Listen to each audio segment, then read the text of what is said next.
Pardon me, my video cut out. This will be part 2 of 2. Okay. In the Renaissance, when people started writing polyphony, the old modal categories started to dissolve, and people started composing in ways that were more free, that broke out of these old traditional boundaries. Like the authentic and the plagal delineations no longer really mattered, even though they kept the conventions of calling a piece one mode or the other. But music theorists at this point started to disagree whether a piece was in a certain mode or in another one, and people had different opinions, and it just kind of ceased to be relevant. And really what happened, even before that, in the plain chant days,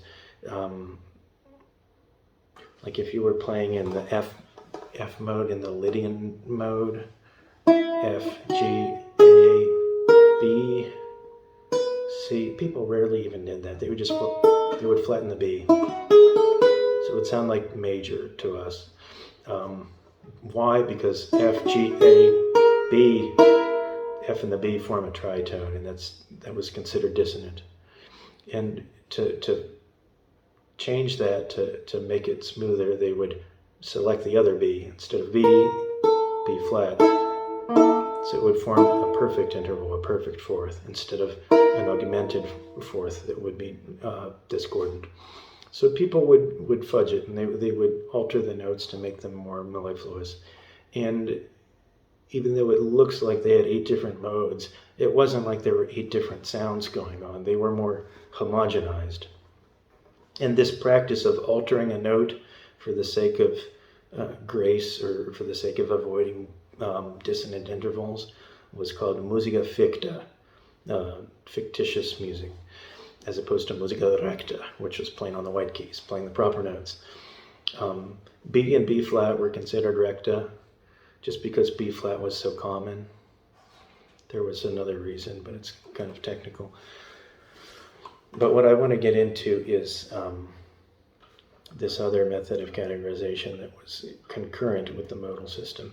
At least it came into being in like the 12th century or so, and lasted up through like at least the 17th, and it kind of stuck around. And this was called the Hexachord System. So there were 2 ways of talking about notes. One was saying D, like this is a D note. And regardless of how high or low I tune this thing, it's still referentially a D. But the other way is, it can be classified within a set of 3 hexachords, or scales of 6 notes. So we have a paradigm now called solfege, where we say do, re, mi, fa, sol, la, ti, do. And in the most strict application of that,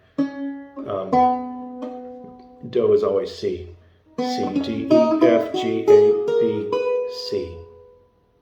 In the movable system, do can be anywhere. So if you start on D, that's do, and it'll just sound like a major scale based on D. Do, re, mi, fa, sol, la, ti, do. But again, this is a modern paradigm. The old way only used 6 notes, and the first one was called ut instead of do.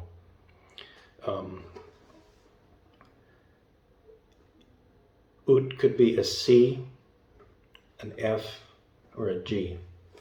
You can picture the modern idea of the circle of fifths, with C at the top, with F at 11 o'clock, with G at 1 o'clock.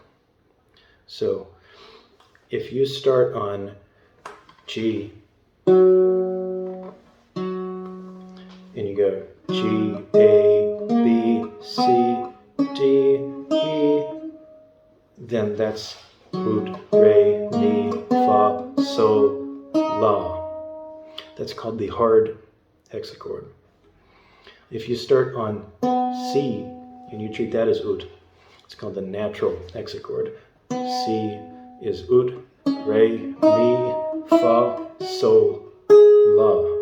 That's C, D, E, F, G, A.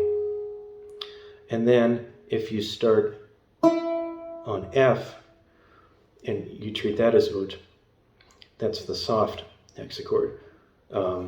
F, G, A, B flat, C, D. So ut, re, mi, fa, sol, la.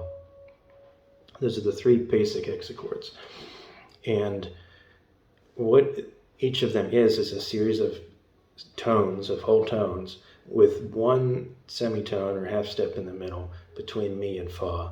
So if you go, starting on C, if you go ut, re, mi, fa, that's the half step. And that's how you can tell what hexachord you're in, because the half step is in that position. The rest of the whole tones all sound the same. So if you're starting on F in soft hexachord, F, G, A, B flat, you pick B flat. A and B flat form a semitone. If you're in G, if you're in the hard hexachord, G, A, B, C, and then B and C form the mi, fa half step. Okay, so you can overlap these three hexachords and move between them as you're singing or as you're playing. So if I go G, if I start on the hard hexachord, I go ut, re, mi, fa, then I can recontextualize that fa as ut.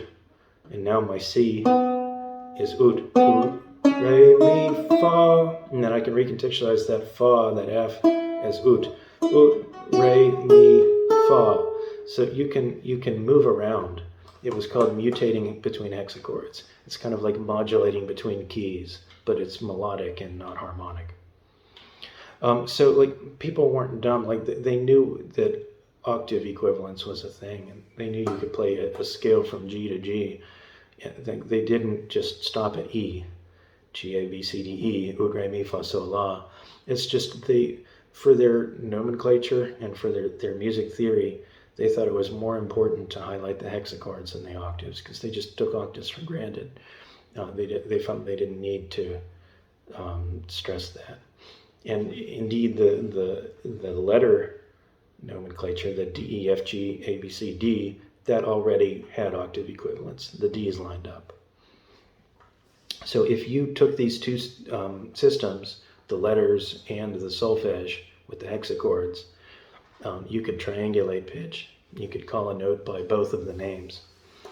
And they had a way of mapping this onto the human hand for the sake of memorization, for teaching kids how to sing and how to think of what notes they're singing and how to stay within a hexachord and not stray off into chromatic land.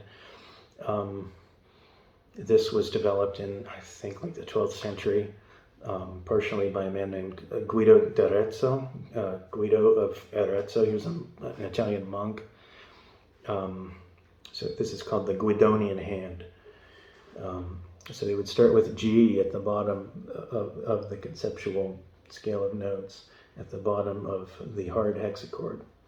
They would say G is ut, and you go G, A, B, just each segment of the fingers. G, A, B, C, D, E. That's ut, re, mi, fa, sol, la. So, if I point to a note, you sing it. It's a way of conducting a choir by pointing to different notes. So if you go G, A, B, C, and then you start on that C, and you call that ut, in the natural hexachord, you can keep going. C, D, E, F, G, A. Ut, re, mi, fa, sol, la. And then this is C, C, D, E, F. If you start on F, you make that ut, you have the soft hexachord. F, G, A, B flat. It needs to be flat in reference to the F, because this is F, this is ut, re, mi, fa. That mi, fa has to be a semitone. So ut, re, mi, fa, sol, la. F, G, A, B flat, C, D. Okay, well then you can also start with G, another hard hexachord, an octave above this initial one. G, A, B natural, because it has to be ut, re, mi. That has to be a whole step between re and mi. So G, A, B, C. There's your half step. G, A, B, C, D, E. Ut, re, mi, fa, sol, la. Okay, and it just keeps cycling. Here's G, A, B, C. Here's C. And you can keep going on natural hexachords, starting with C is ut. C, D, E, F, G. Ut, re, mi. Sorry, C, D, E, F, G, A. A. Ut, re, mi, fa, sol, la. C, D, E, F. If you start on F, soft hexachord. Ut, re, I always mess this up. Let me start with F. G, A, B, C, D. That's correct. And then G, if you start on G, it's G, A, B, C, D, E. You have to go around to the other side. So the way of triangulating the notes by calling them both of the names, you can map that onto the hand. This low part going up to C, like these first three notes can only exist conceptually in the hard hexachord, because G is the lowest note of this framework, as ut in the hard hexachord. Ut, re, mi, fa. But this is G, A, B, C. And C can be two things. It can be fa in the context of the hard hexachord, or it can be ut in the natural hexachord. So this note is called C, fa, ut. See, you can triangulate it by calling it two names. Then if you're going with C as ut, you go ut, re, mi, fa, C, D, E, F. But this F can also be ut. F, fa, ut. G, sol, re, ut. Yeah, because if F is ut, re, so G is re. If G is ut, it's ut. And if you start on C, you go C, ut, re, mi, fa, sol. So G, sol, fa, ut. And so on. This is how people thought about modes through the medieval period, all the way up through like the 16th century. This was still taught in the 17th century, even as music was kind of moving on. That was a real period of transition. And by then, some people had added a couple modes, two of them starting on A, two of them starting on C. So you had 12 instead of 8. Still no B, just because people didn't use it. It was too discordant. And then it just kind of simplified toward tonality of major and minor. In a sense, if you have 8 modes and they kind of get herded into two camps, like the minorish ones and the majorish ones, that's an oversimplification of what happened. But people would apply musica ficta to normalize the modes and make them closer to what we call minor or major anyway. People were already doing that anyway. So really, it was just a theoretical change and not a practical one when people started talking about playing in major or minor keys. And of course, if you're playing in a minor key, you can throw in extra notes that are Phrygian shadings or Dorian shadings. And if you're playing in major, you can throw in Mixolydian shadings or Lydian shadings. Like, you can tweak it as you want. You're free. You're an artist. These were not like strict boundaries. They were just classification systems. So that's what I have to say about modes, and hopefully that didn't like just completely overwhelm you. Peace.